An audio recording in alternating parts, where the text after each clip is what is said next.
welcome to CNBC TV 18 presents Haptic Customer First, a one-of-its-kind series that deep dives into the world of customer service, customer experience, AI, digitization, and much more.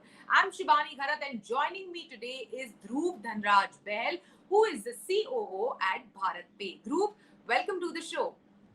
Thank you for having me, Shivani. So tell us, what does customer service mean for BharatPe? So I think in the most traditional sense, customer service for us actually means not having a customer service department in the first place. I think when we think of that philosophy as a company, we believe that if you build great products, right, that not only deliver value but also excellence at every interaction, then there is no need for you to have a customer service department where people are, you know, reaching out to you to solve problems. Your products have been built in such a way that those problems are either addressed or whenever experienced, a customer can deal with those problems by themselves. Our approach to service as a company is more preventive than curative. I think traditionally customer service has always been about, okay, what happens when something bad happens? How do you recover it? We've sort of turned that on its head in a three-step process, right?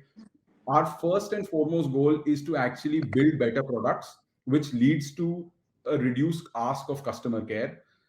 That leads to, saying that, well, if someone still did experience some sort of an issue or a problem or had some query, then the product and the platform itself should be able to answer it. People call it chatbots. I simply call it, better UX and UI, reducing the incidents. And then there is still a percentage of people who still, are new to the digital world, are still moving into going from the analog sort of interaction world into the digital consumption world, are now, want someone to speak to them.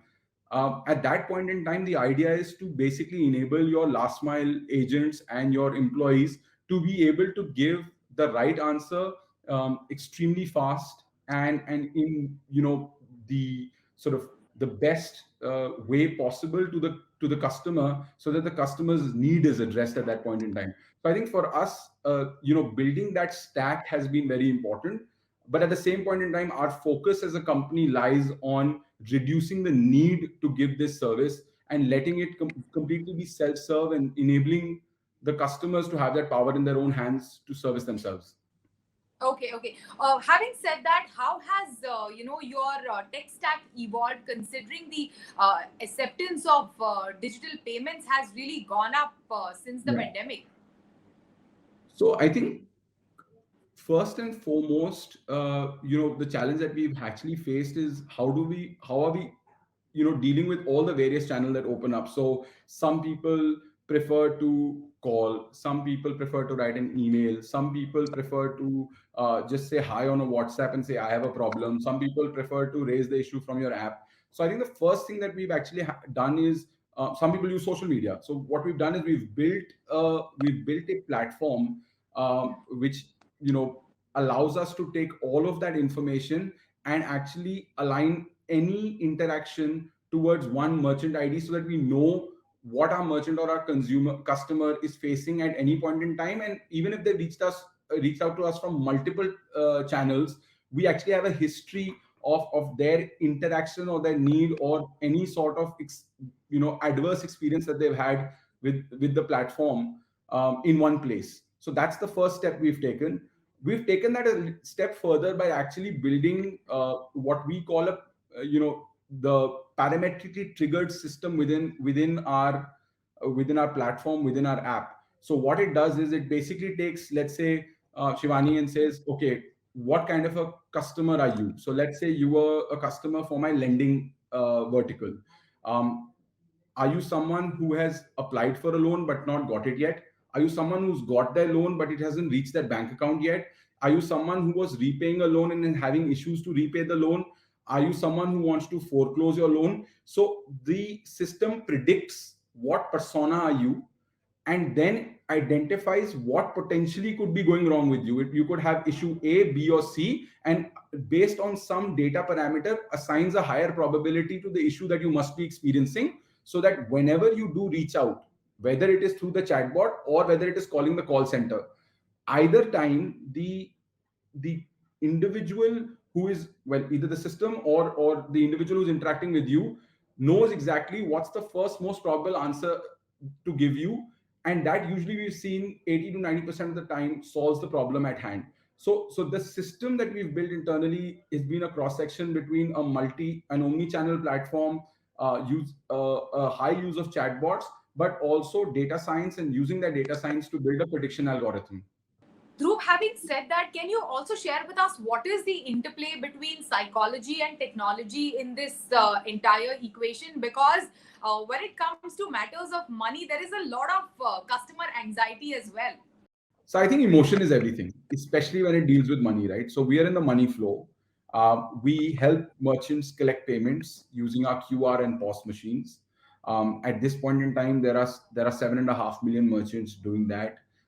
Nearly 50% of them use any one of our products at that time, which either is a loan, an investment, buying an insurance, paying bills, sending money, any of the services on our platform.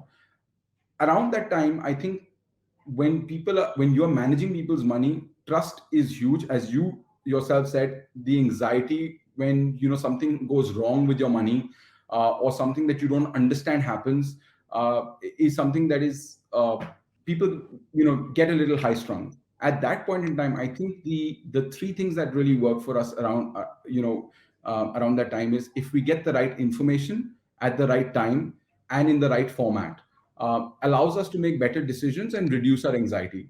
So I think we have to use that intersection with technology to see how can I get the right data to the right individual at the right time, as fast as possible and in the clearest format as possible. So whether it is using WhatsApp to send them a quick update and saying, "Hi, don't worry, your funds are fine. Your bank might be experiencing an outage. Your money will reach you within the next 2 hours." Or you requested these funds. These funds are not able to be processed because there is some issue with your KYC. Click on this button and complete your KYC. So I think a lot of what I call proactive engagement can be done with technology, which when you do with human interaction tends to get not only prolonged but also slightly complicated, because it's an interaction between two people and one's perception of the other person's communication, and hence things tend to fall between the stools. So I think technology simplifies this entire process and actually improves the user and consumer experience at the end. How having said that, how will let's say evolving this entire customer experience help give digital payment platforms such as yours an upper hand over banks when it comes to making online payments? First and foremost, I think banks are our partners, right? As fast as they digitize is how the ecosystem will also digitize, right?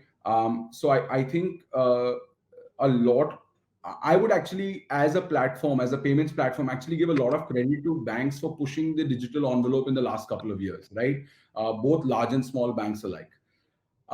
But when you talk about the CX element or the customer experience element of it, I think what matters there is what they're expecting is trust, right? So what you have to be able to do in trust is be accountable for what is happening at that point during a transaction. Now, if you are able to sort of tap into that trust element, that's a win. Let me give you a small example. Let me just give you a small example. So recently, we have a product, our POS product. Our POS product is designed in such a way that if when the merchant accepts payments, if they leave the funds with us for 15 days, they don't have to pay an MDR like they pay with traditional partners. In the early days of our product, a lot of the merchants who were first time users of a POS machine misunderstood that as saying, buy a machine for 15 days, keep accepting payments. On the 16th day, whenever you take out a payment, it will be free, versus the 16th day of accepting a payment. So even if they accepted something on the 12th or the 13th day, when they tried to take it on the 16th day, there was a charge attached to it. Now we had this one small merchant who basically, during COVID was using cards a lot. He was a grocer. He was accepting payments every day. Suddenly, 15 days of his working capital was locked away into an account. He had not been taking the money out. And on the 16th day, when he came to take out, he saw some charges being attached. That instantly broke his trust with us. He's like, no, you said something. And we said, but it was an interpretation of, that's not what we said. And we actually sent someone to his store to meet him. I called him personally. I spoke to him, tried to explain to him. But at that point in time, the trust was broken. And what we realized from that experience was that we need to hyper communicate.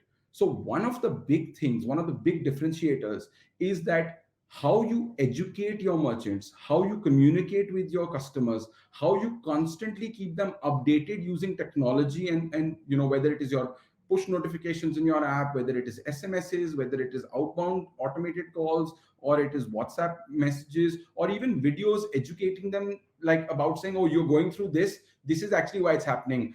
Banks tend to have outages, or our platform went down and we're really sorry. So the more you engage with your customers through your digital medium, the higher the degree of trust becomes, the higher they use your platform, the stickier they are. And I think that is really what differentiates winners from everyone else. Yeah. So Dhruv, you shared a very good merchant story. Also, if you have like a customer story that you can share with us, where you dealt with an upset customer in a good way, if you can share that story with us, it will be wonderful. Okay, so for BharatPe, our merchants are our customers, right?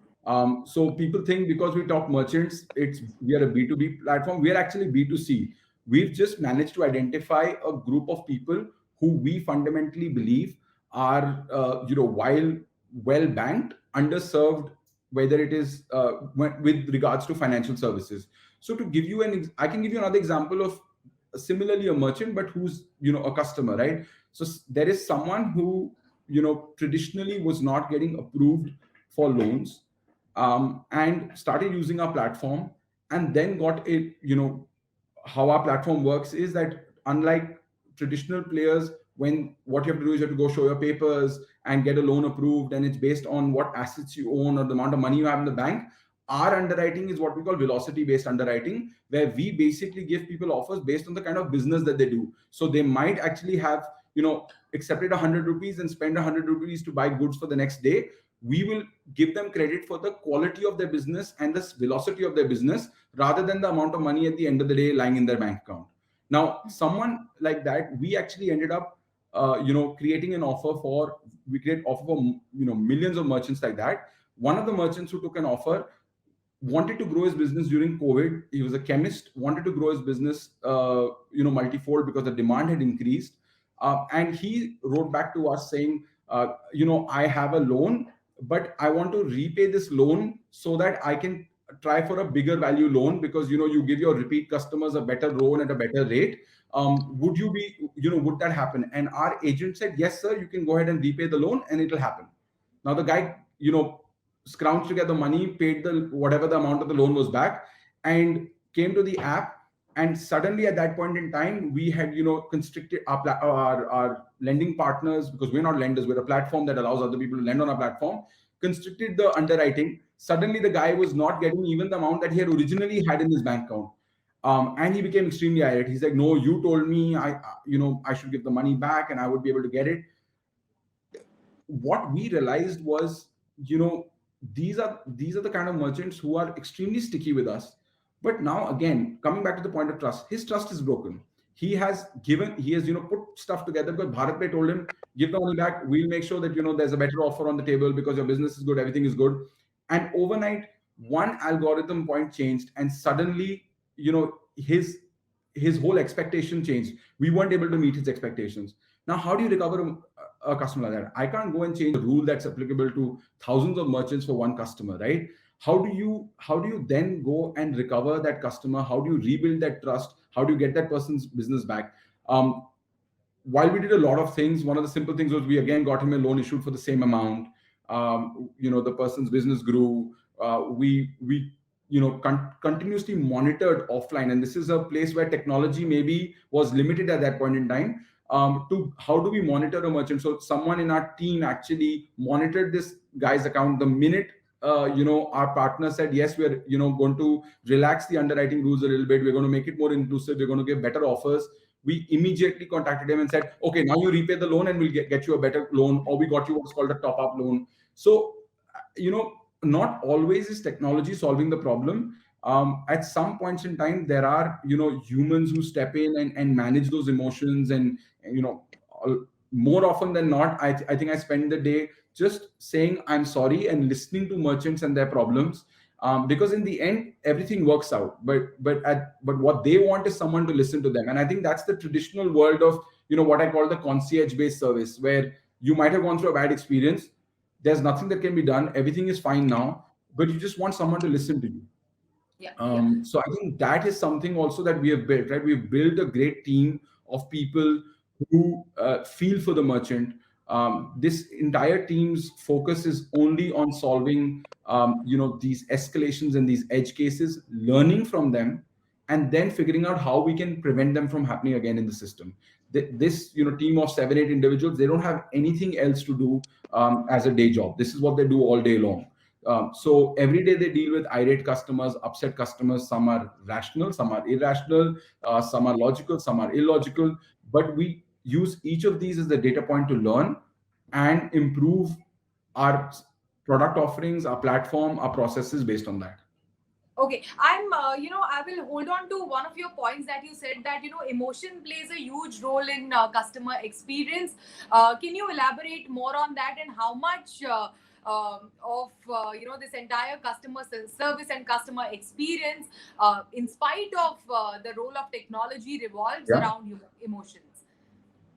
So just imagine that you call a call center, right? And you just, let's say, as we said, BharatPe aims for you not to have an issue. You ended up having an issue.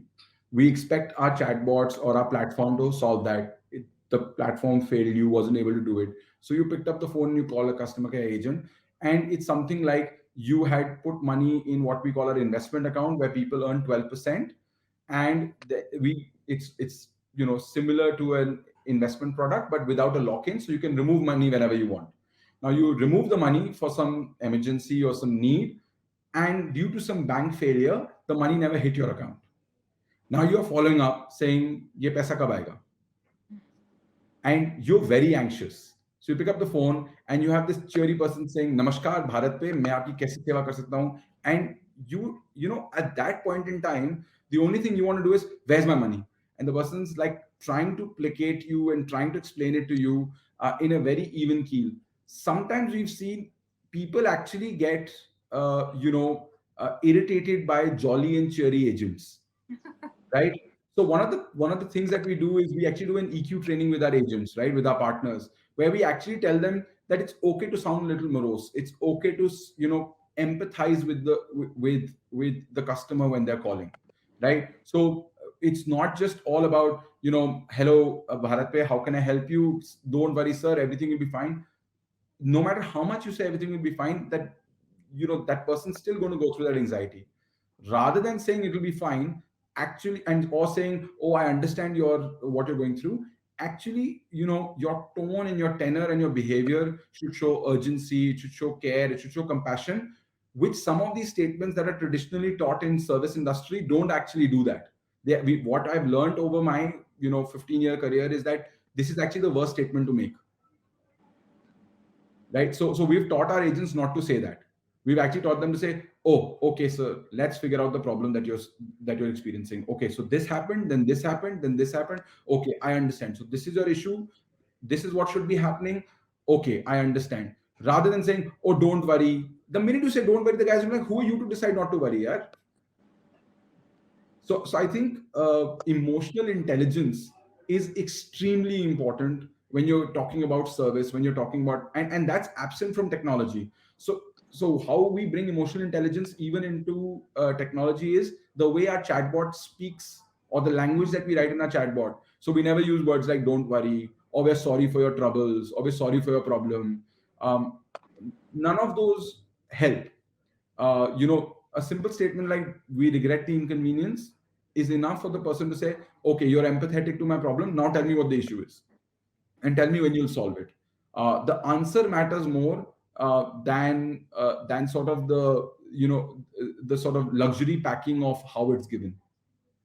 Okay. All right. Thank you so much. Thanks for joining us today.